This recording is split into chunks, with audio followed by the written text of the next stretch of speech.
Hello everyone! I hope that you're doing amazing wherever you are in the world. My name is Boom Shikha and I welcome you to my channel. As always, I'm so grateful that you're listening, subscribing and commenting. I really appreciate the support. And in this one, I wanted to kind of give you an update again on the things I'm learning about Mexico, how things are going, what am I doing, etc. I thought it might be interesting to you, maybe not. If not, then skip the video, yeah? And so, as I told you earlier, I kind of went to Sayulita first in Jalisco in Mexico. Jalisco is the name of the state, and Sayulita is a little beach hippie town, really cute and really segregated, which is really nice. So it's all forest all around and the beach, and it's like a perfect spot for me at least. But then I got there and I didn't realize how big it had grown, but also how many new people had actually migrated there as digital nomads. And so there was a huge pressure on the internet, which meant that the internet was extremely slow. And no matter how much they upgraded it, it just could not handle the bandwidth. And so I was like, all right, cool, obviously this is not gonna work, because even though the place is beautiful, I need to work. I have work to do, and it took me 14 hours to upload one 10-minute video on YouTube. I was like, all right, this is obviously not going to work. And then the more people came in as time went on, because it was Christmas, and it got slower and slower and slower until it was like I just couldn't do anything at all. And my sister has to work as well. So we decided, okay, let's move to a bigger city. We moved to Puerto Vallarta, which is where we are right now. This is the apartment that we're in. This is the final apartment we chose because we moved to a first place and it was extremely noisy at night and we couldn't sleep, and I'm like, that's not going to work either, so we moved here. But I kind of told you about the Gyrophone situation. The Gyrophones are the big water bottle, the 20-liter bottles that people will deliver here in Mexico because the tap water is undrinkable. I don't think it's healthy to drink it unless you boil it, and then most people don't want to boil it. It's just cheaper to get these water bottle delivered. And so it's really cool because, you know, every day almost there'll be these people who come from the company called Ciel, C-I-E-L, and they'll kind of just walk around this kind of little community, and I think in every neighborhood they'll walk around and they'll just yell out agua seal, water, seal water, right? And so they'll just be yelling it out, agua seal, and you know, if they're kind of walking around yelling it out, that they're ready to kind of sell you or exchange you a bottle. The interesting thing is that you actually have to have one of those bottles already, which you can get from Oxxo, which are the 7-Elevens here. And so you can get one of these bottles already. You have to have an empty one in order to get a new one from these people. You can get a new one with 100 peso deposit from Oxxo. So you can get one of those from Oxxo. But in order to exchange from these people who walk around, you need a bottle already. Because, you know, we asked him, we're like, oh, can we get 2 bottles? And he's like, do you have 2 empty bottles? And we're like, no, we only have 1, but we can give the deposit. He's like, no, I don't do deposits here. And in my broken Spanish, I understood what he was saying. And he's like, I don't do deposits, I need empty bottles. I only do exchanges. And so the empty bottles exchange is 25 pesos, very cheap for 1 bottle, really, really cheap actually, which is about $1 US.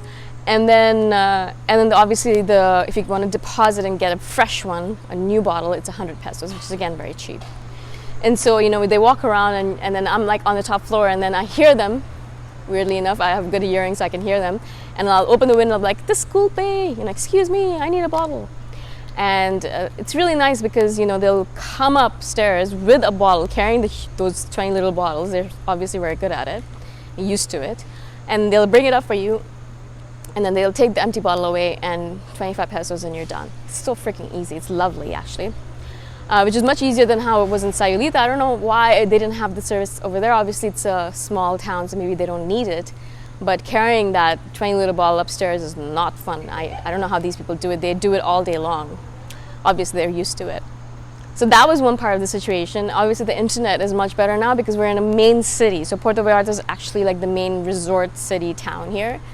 It's interesting, obviously, because right now is their peak season. So it would have been normally extremely busy, and we wouldn't have been able to get this apartment because we were speaking to some of the people who live here already, and it's mainly either like obviously rich Mexicans who live here or French Canadians. A lot of people from Quebec apparently live here in this complex, which is really fascinating to me because, I mean, I never expected that. I expected Americans. I thought it would be Americans mostly, but it's actually almost French Canadians.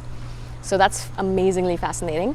And so we were speaking to a couple of them, and they're like, you would have never gotten that rental because normally by this time, and we booked last minute, normally by this time it would have been full. So obviously the pandemic has some advantages in terms of renting extremely nice apartments in busy neighborhoods. So, they're like, yeah, normally it's filled with French Canadians. It's all French Canadians all everywhere. And even at night, sometimes I'll be kind of working on my computer and I can look down and the pool is right here.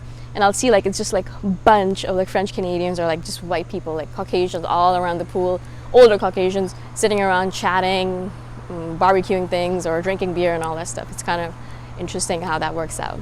So they've kind of built a community here far away from French Canada, so far away from Quebec, but it seems pretty much, if it was Quebec, I feel like it would be the same kind of scene. And so that's fascinating to me, how different communities kind of transplant themselves into different parts of the world, and they live as if they lived back home. Nothing changes really except a couple of things that, you're speaking Spanish instead of English or French, or maybe the water is not as clean, or the facilities or the infrastructure is not that great, things like that. Even though the place that we're living in, these buildings, all these buildings are pretty expensive. A lot of them actually own these properties, so they come back to the same place every year. And you can actually see it when you peek into their homes. It's actually filled with souvenirs and stuff, as if they've been living there for a long time. And so obviously a lot of people live here, but the infrastructure in general is just the way obviously it is, right? It's not going to be as it is in Canada, of course. And so I have to constantly remind my sister, it's not going to be as good as it is in Canada. You have to remember that over and over again. And one of the things obviously I noticed is that, I don't know how they build the drainage systems here, but things drain very slowly. Also, I've also noticed that no matter how much you do to clean everything and all that stuff, there's always the smell of sewage in a lot of these apartments I've been to in Mexico, because maybe they don't use an S drain or something like that, I have no idea. But it just doesn't drain properly, and it just kind of sits there and congeals and smells disgusting. But it's just kind of part of things, because I've kind of noticed that this has been the case in every single apartment we've been in Mexico, so maybe it's just the way it is. I've asked the person who owns the apartment or the property manager to fix it, but unfortunately he wasn't able to. Maybe we'll ask again. So one of those things I was like, whoa, interesting, because every time we leave for a while and we come back into the apartment, we notice the smell is extremely strong. We open up all the windows, we get used to it, it's fine, and then we leave again and come back and we notice again, So I guess we could live with it, but it's kind of interesting how even though this is an expensive neighborhood, it still has issues with infrastructure. And again, when we're walking around, there are a lot of people around still. Interestingly enough, in Puerto Vallarta, all of the locals are wearing masks, very well indeed, which means that they're not kind of just holding it over their mouth or leaving their nose open. Some are, but very, very rarely. Most people are wearing a mask, being very careful about it. But their buses and their transportation system is still packed, even though everyone's wearing a mask. So obviously, social distancing is not a thing here at all. We were standing in line to get something or somewhere, and I remember that there was a person who was standing right behind my sister. Right behind. And the person in front, even though my sister tried to give him space, there was very little space to be given, because social distancing is not happening at all. So that's obviously a problem, because that means that we can't go out as many places, because we know there's going to be no social distancing. Even if they're wearing masks, you still need to have social distancing, I believe. That's what I imagine. I don't know that much about it. So that's an issue. But still, yesterday we went out to kind of roam around a bit, and there's loads of people just walking around doing their thing, wearing masks, but not social distancing, but using hand sanitizers and all that stuff. So being careful enough, I think. I don't know how many cases we have in Puerto Vallarta right now. I have no idea. I haven't checked. But again, I'm spending most of my time at home doing my work anyway, so it really doesn't matter to me. But it's interesting to see how people are actually kind of trying to follow the rules, which is really nice.